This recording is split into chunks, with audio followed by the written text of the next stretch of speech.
whenever you guys are ready.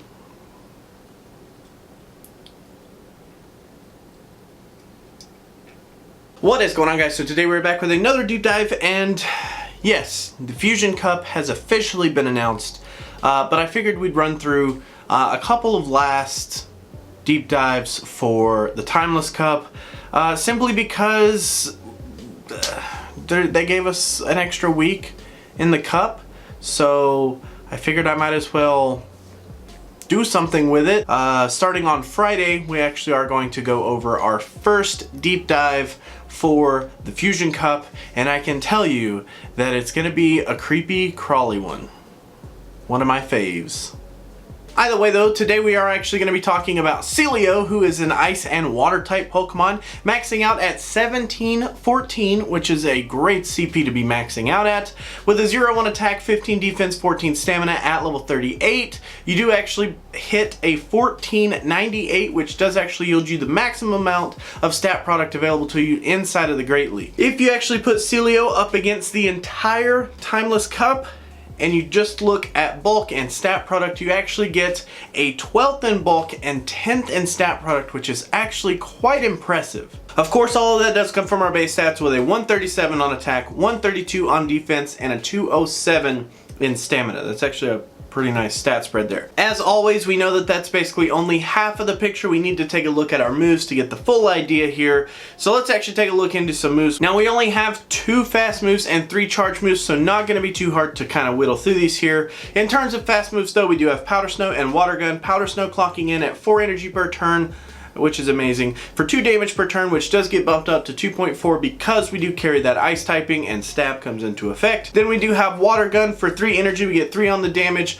also getting stab for the water typing bumps it to 3.6. Then in terms of our charge moves, we do actually have Aurora Beam, Body Slam, and Water Pulse. Aurora Beam for 60 energy, we get 80 damage at a 1.33 on the damage per energy ratio. After stab, it does get bumped up to 96 for a 1.6 on the DPE. Next, we do have Body Slam, which is 35 energy for 60 damage at a 1.71. We do not carry that normal typing, so no stab benefits there. And lastly, we do have Water Pulse for 60 energy, 70 damage at a 1.17, and we do get bumped up to 84 because of stab, which does make it a 1.4 on the DPE. So all in all, those are some pretty, it's actually a really nice little kit that you have here. Now, just looking through PV Poke, it seems that they do actually prefer a Water Gun variant this month, which is interesting. I have always played with Powder Snow, and I completely understand the fact that Water Gun is going to definitely help you a ton up against the fire types this month. There's a ton of stuff that it actually does help really good against, but even in my testing, I still found that Powder Snow performed better, and out of the charge moves, it actually liked Aurora Beam and Water Pulse, if I'm not mistaken, which was odd, but either way, my numbers that I tested definitely showed a little bit of a bump in win percentages here and there, and it's pretty much a tried and true, moveset anyways. Just Powder Snow, Body Slam, and Water Pulse. It's been the one that I ran way back in Tempest Cup, which did amazing for me, and it still seems to be doing really well here because it still ended up putting up really amazing numbers. So for that reason, we're actually going to go with that moveset. But for what it's worth, just know that if you ran Sealeo with Water Gun, Aurora Beam, and Water Pulse, you basically kind of shift your role into more of a potent fire type just demolisher. That's pretty much what you become, which is, it looks good on you. So now let's actually take that moveset and look into some shielding scenarios here up against the entire cup. Starting in the 0 versus 0, we do start with a 49%, which is pretty much in line with where I would expect a 50% there. 2 versus 0 is a 91.7, which is very respectable. 0 versus 2 is a 6.8. So not quite the 10% that I'm usually looking for, but that's pretty close. And then in the 2v2, we do have a 65.6, which does actually hit that 50% mark that I usually push for. Now, if we actually switch over to the meta side of things, in that 0 versus 0, we do actually have a 34.2, which is kind of low. In the 1 versus 0, though, we do have an 84.2, which is looking a lot more in line. The 0 versus 1 is actually a 10.5, which is great. That's pretty much what I'm looking for, at least double digits there. And then the 1v1 we do have a 52.6, which is right in line as well. So pretty much, it looks like once you get into the meta, as long as you can keep at least a shield around for Sealeo, he actually does pretty good. So I would say it's pretty nice. So let's actually take this 1v1 shield scenario, that 52.6%, and let's break down what we actually win and lose up against. So in terms of our wins, we do have Drapion with Ice Fang, Castform in its snowy form, Glalie, Charizard with Air Slash, Blastoise, Shelgon, Dugong, Charizard with Fire Spin, Kingdra, Dragonair with Dragon Pulse, Castform in its sunny form, Torkoal, Swampert, Venomoth, Drapion with Bite, Dragonair with Wrap, Sceptile, Skuntank, Lapras, and Muck.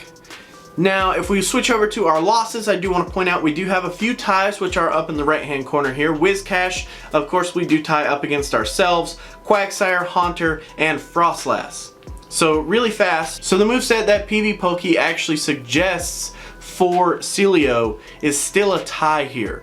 And I've made this point a couple of times this month where we end up putting up better numbers using a different moveset and still end up tying in the mirror. So it really would come down to what you feel best with. If you want a fire type, just Destroyer, Water Gun, Aurora Beam, and Water Pulse seem to do really, really well up against that. But just in general, if you're looking for something that really just has high numbers all around, Powder Snow, Body Slam, and Water Pulse seem to be the way to go. Either way, let's continue on with our losses here. We do have Gastrodon, Sudowoodo, Ninetales, Pinsir, Venusaur, Ivysaur, Castform in its rainy form, Blaziken, Bellossom, Meganium, Gloom, Ludicolo, and Victory Bell. So out of those losses, typically we're going to look through these and find some categories that we really want to look into pairing something with Sealeo to help cover our losses. And one of the categories that I see pretty much right off the bat is the grass typing. Victory Bell, Gloom, Meganium all give us a ton of problems here, and one of the best ways to counter those is just simply to bring a fire type, something like Charizard, preferably Air Slash, but you know, Fire Spin will do just fine as well. The reason I say that is because Ludicolo is a beast. Then we do have Castform in its sunny form, and even Torkoal work really well there. Next, we do have a category kind of dedicated to some fighting types. But not necessarily because the Pokemon itself is a fighting type, it's just because they have some fighting type moves. Things like Blaziken, Sudowoodo, and Pinsir all carry some potential threat in them because they all have either access to counter or just in general some type of fighting move as well. And I found a couple of Pokemon that make some sense to go up against them here. Basically, I just used PV Poke's Matrix Battler to find out which Pokemon really take down these three, just in general. So, in all, Haunter does really well up against these three, which would actually be really good for you. Whiscash and even Castform in its rainy form actually do really well here. So, all three of those would actually do really well up against those Pokemon that end up giving us some threats because of their fighting typing. It actually does really well, which was kind of surprising, to be honest. So that is actually going to be it for Sealeo today, guys. Thanks so much for hanging out. Thanks so much for watching. As always, remember that if you want to help dictate, basically since we're pretty much decided on what to do for the last things of Timeless, if you want to help vote for what's coming up in the Fusion Cup, definitely get into the Discord. Definitely go down into the channel, literally just titled Deep Dive Votes, and you can basically just vote for whatever you want to your heart's content. It's literally like wham bam shamalam, super easy. So anyways, I'm gonna go ahead and head out. Thank you guys again for watching. I really do appreciate it. Yeah, the cat wants in. Okay, bye. Thank you guys so much for watching. Always remember that if you like to like videos, you could do that, but if you don't, you could be that guy. Otherwise, let me know what you have to say down in the comments below about the video. I do highly appreciate you guys watching.